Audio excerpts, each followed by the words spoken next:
नमस्कार, मैं दिशा पामेचा आप सभी का स्वागत करती हूँ। आज इस क्लास में हम बात करते आ रहे थे हमारी ग्रीन स्किल्स के बारे में और लास्ट क्लास में हमने जाना था कि सरकार ने इन ग्रीन स्किल्स के लिए काफ़ी सारे क्या शुरू करे हैं, डेवलपमेंट प्रोग्राम शुरू करे हैं, जिनमें से एक था हमारा ग्रीन स्किल डेवलपमेंट प्रोग्राम जो कि 2015 में लॉन्च हुआ था।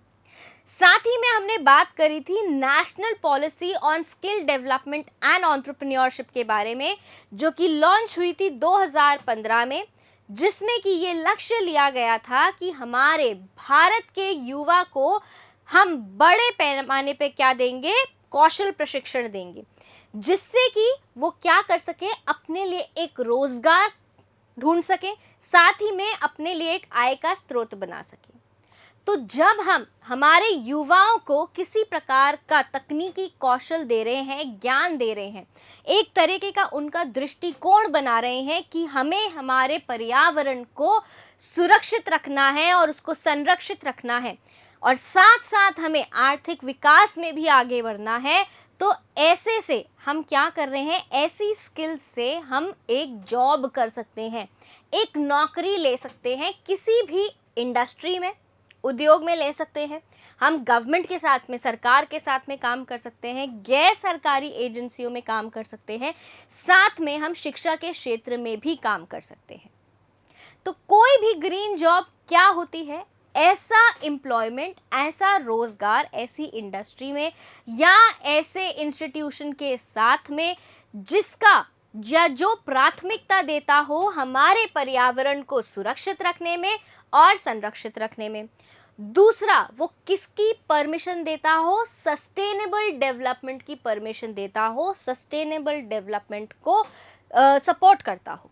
बात समझ में आ रही है? तो यहाँ पर क्या है, ग्रीन जॉब एक ऐसा एम्प्लॉयमेंट है, एम्प्लॉयमेंट इन एनी इंडस्ट्री, कोई भी ऐसी इंडस्ट्री जो कंट्रीब्यूट करे, भागीदारी, योगदान दे इन प्रिजर्विंग एंड रिस्टोरिंग एनवायरनमेंट और साथ ही साथ में सस्टेनेबल डेवलपमेंट को भी आगे बढ़ाए, सस्टेनेबल डेवलपमेंट में भी योगदान दे।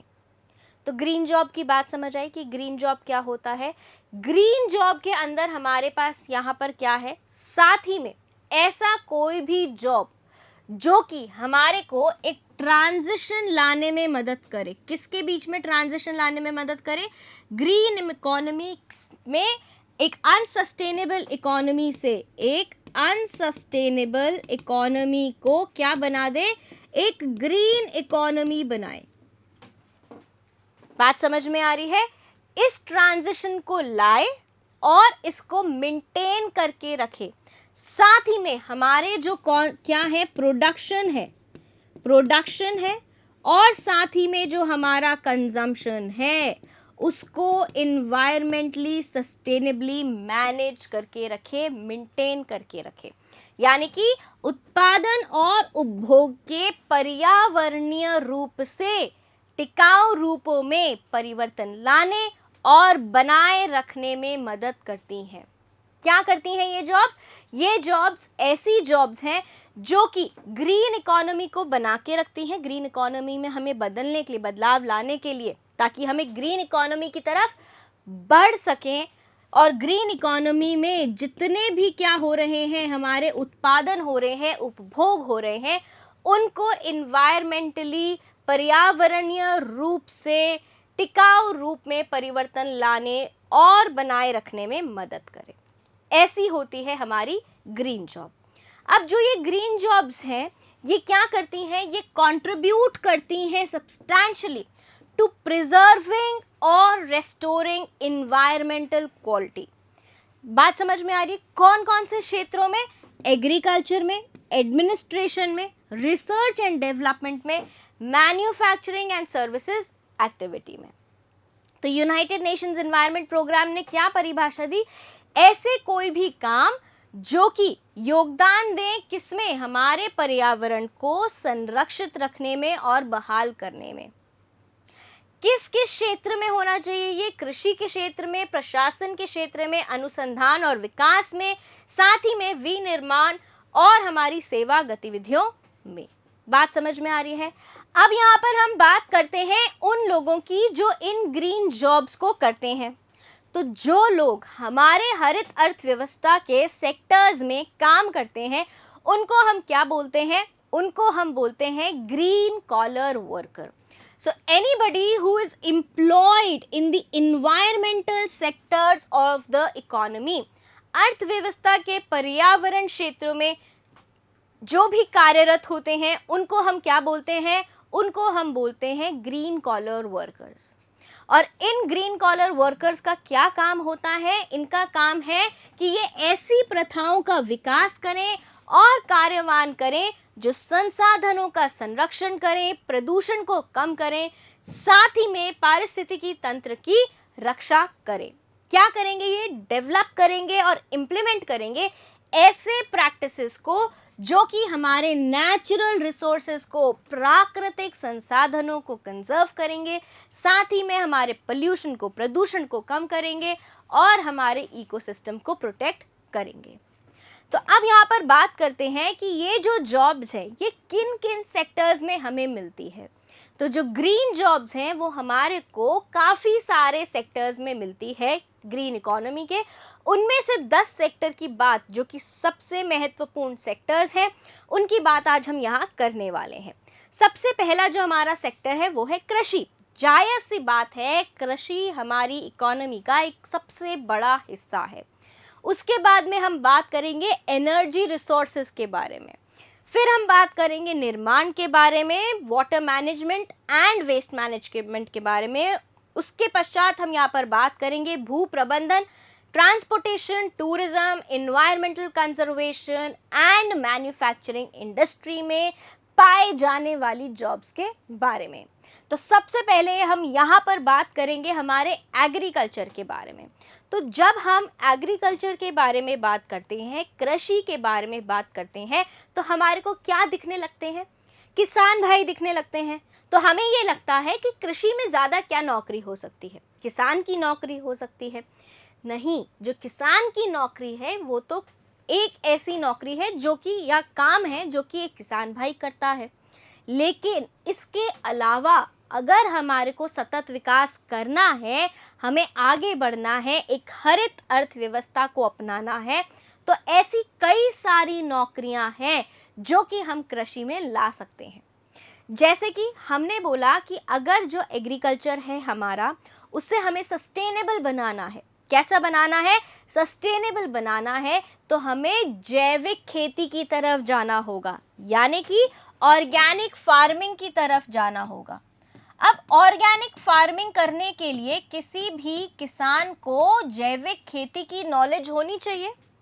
जैविक खेती में जो भी काम आने वाली तकनीकी ज्ञान है उसका पता होना चाहिए, उसका ज्ञान होना चाहिए।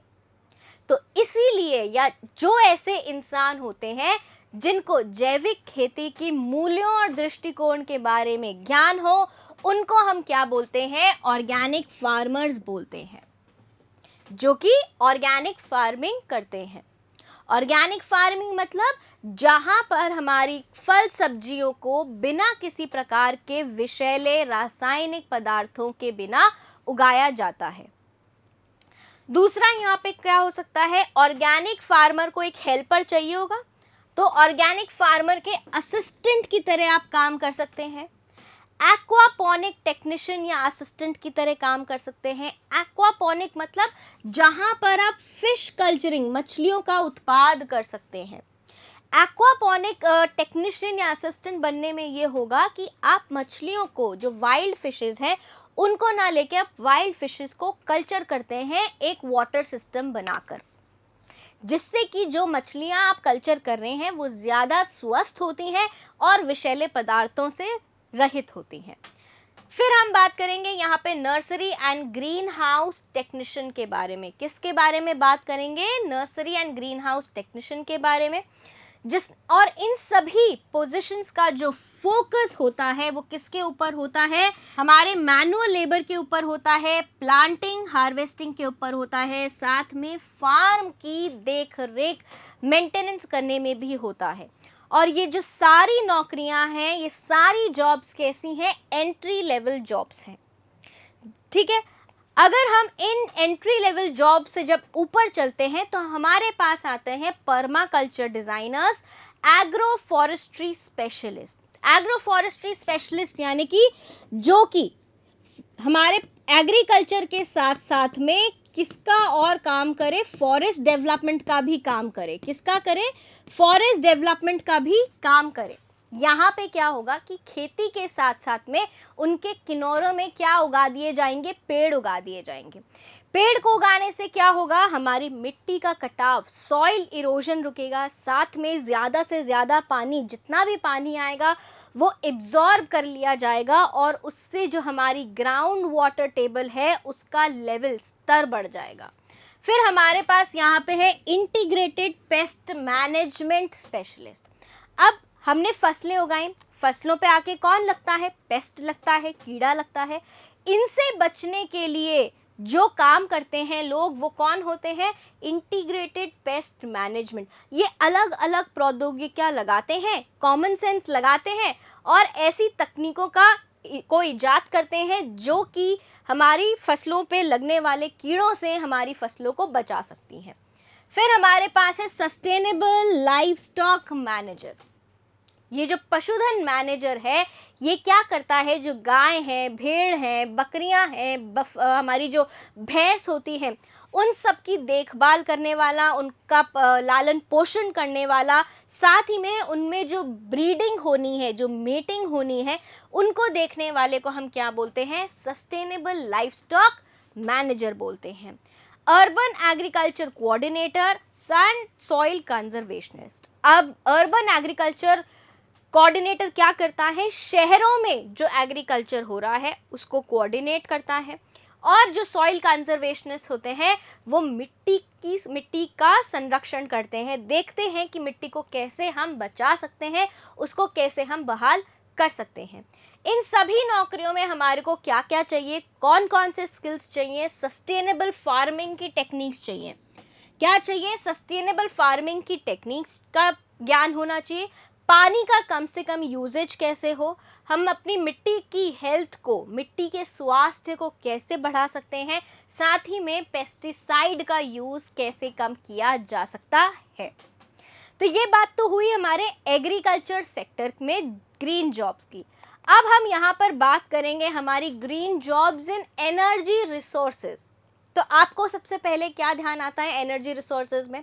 सोलर एनर्जी पैनल्स, हमारे हाइड्रो इलेक्ट्रिसिटी के टर्बाइन्स हो गए, विंड मिल्स हो गए, टाइडल मिल्स हो गए, ये सारी चीज़ें याद आती हैं। तो यहाँ पर सब यही लोग आते हैं जो कि सोलर पैनल को इंस्टॉल कर सकें, विंड टर्बाइन के टेक्नीशियन हो, रूफर और फील्ड टेक्नीशियन हो, जियोथर्मल इंजीनियर्स हो, रीन्यूएबल एनर्जी प्रोजेक्ट के मैनेजर्स हो और बैटरी स्टोरेज स्पेशलिस्ट्स हो। ये बैटरी स्टोरेज कैसे आ गई? ये जो बैटरी स्टोरेज के स्पेशलिस्ट हैं ये कौन होते हैं? जो हमारे इलेक्ट्रिक व्हीकल की बैटरीज बनाते हैं, ये वहाँ काम करते हैं। बात समझ में आ गई? इन लोगों का काम क्या होता है? अगर हम सोलर पैनल्स लगाने की बात कर रहे हैं तो सोलर पैनल्स को ये इंस्टॉल करेंगे, रिपेयर करेंगे अगर वो ख़राब हो गए तो, और उनको मेंटेन करके जाएंगे। साथ ही में ये काम हमारे कौन करेंगे? विंड एनर्जी के स्पेशलिस्ट जो कि टर्बाइन्स को इंस्टॉल करते हैं, टेक्नीशियंस। दूसरा यहाँ पर क्या है? इन सभी जॉब्स के लिए, जितने भी ये ग्रीन जॉब्स हैं एनर्जी रिसोर्सेज के सेक्टर के अंदर, इन सब के लिए सर्टिफिकेशन प्रोग्राम्स मिलते हैं। क्या मिलते हैं? सर्टिफिकेशन प्रोग्राम्स मिलते हैं, अवेलेबल होते हैं एंट्री लेवल पोजीशंस के लिए। कि आपने 12वीं पास करी है और आपने एक ये कोर्स किया है, सर्टिफिकेट मिला है और आप इस नौकरी के लिए एलिजिबल हैं। फिर हम यहाँ पर बात करेंगे हमारे तीसरे सेक्टर के बारे में जो कि है हमारा कंस्ट्रक्शन, निर्माण। यहाँ जब हम निर्माण की बात करते हैं और जब ये हम पीली टोपी देखते हैं तो हमारे को मजदूर दिखने लगते हैं, बिल्डिंग्स दिखने लगती हैं, हमारे को दिखने लगता है कि ईंटें सीमेंट के साथ में लगाई जा रही हैं, सरिये चढ़ाए जा रहे हैं, छत डाली जा रही है। ऐसा सब कुछ दिखता है कि नहीं दिखता है? दिखता है ना। तो यहाँ पर जो नौकरियां हैं वो भी ऐसी ही हैं। साथ में यहाँ पर क्या है? LEED सर्टिफाइड कंस्ट्रक्शन वर्कर्स भी होते हैं।